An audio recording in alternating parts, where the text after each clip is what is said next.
All right. My head is spinning a little bit on what is going on with the UFC in the background.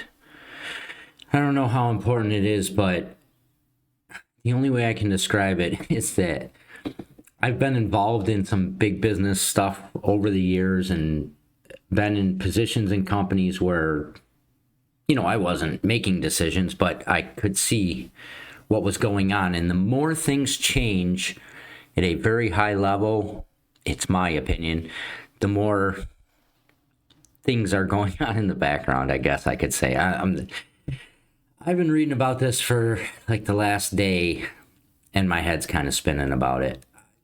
I don't know. The best way I can say it is that there are people involved that are just making money, and there are people involved that are looking for power.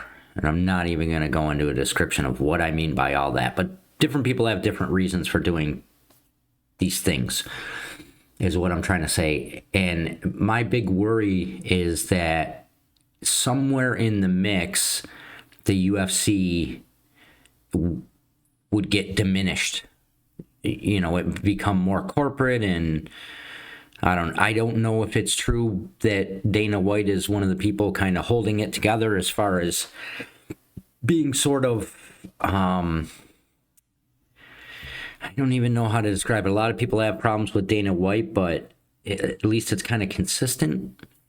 And now it's coming to a point where everything is changing hands so fast. Here's what I mean. So this happened April 2nd, which would be a couple days ago, 2 days ago, whatever it is. Okay. Silver Lake take Endeavor private in deal evaluating entertainment firm at $13 billion. Okay, let's just switch back for a minute. Zuffa, okay, that was the Fertitta brothers, and they bought it from Semaphore, which was the original owner. Okay, the first UFCs were Semaphore.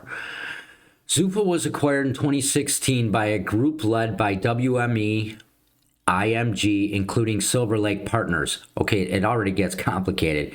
KKR and MSD Capital for the price of $4.025 billion. That's a lot of money. I'm sure you already knew all that. Okay, after the Endeavor deal closed, the Zuffa logo and brand were retired from on-air usage, favor of the UFC brand. Okay, so it became sort of UFC instead of being just Zuffa. But Zuffa was retained as the legal name of the company. Okay, so you have the Fertitta brothers and Dana kind of running it. But if you look over here, key people are Emmanuel. Okay. Now, you go forward a little bit. April 3rd, this is of 2023, WWE and Endeavor agreed to a deal in which WWE would merge with Zuffa to create TKO Group Holdings, a publicly traded company on the New York Stock Exchange with the symbol TKO. This new company would remain a subsidiary of Endeavor, so TKO is under Endeavor. And the CEO is Ari Emanuel. He's the CEO of both TKO and Endeavor. Merger became official and the holdings was listed in it, so they're a public company. So you got WWE and UFC together, which you probably know about that. Then you go to this Silver Lake. Here's another thing. They're using two different names, and I don't know if that's an accident or not. They're calling it just Silver Lake in some of the references that I see, and then there's Silver Lake Partners in a previous one we were looking at. Whenever you have multiple names, it gets very confusing, and it raises the hair on the back of my neck. The hairs on the back of my neck. And the reason is because when you want to deceive people, I'm not saying there's deception here. What I'm saying is when you want to deceive people, you make a bunch of different companies, and part of an LLC is the requirements of an LLC is the LLC remains in the name. So I have no idea. I'm not going to do years of research to try to figure out what's going on and why there's using multiple names. Maybe it's just a mistake. Maybe it's just one company. But in my experience, because we had hundreds and hundreds of companies, they become interchangeable. Like when you do fraud, what you do, especially if it's for you're trying to defraud some taxes and hide some maybe ill-gotten gains and all the rest of it. And again, I'm not accusing them of anything, and I'm not saying that has to do with here. What I'm saying is the more names you hear, the more complicated it gets and the more things can be involved in reasonings for doing things.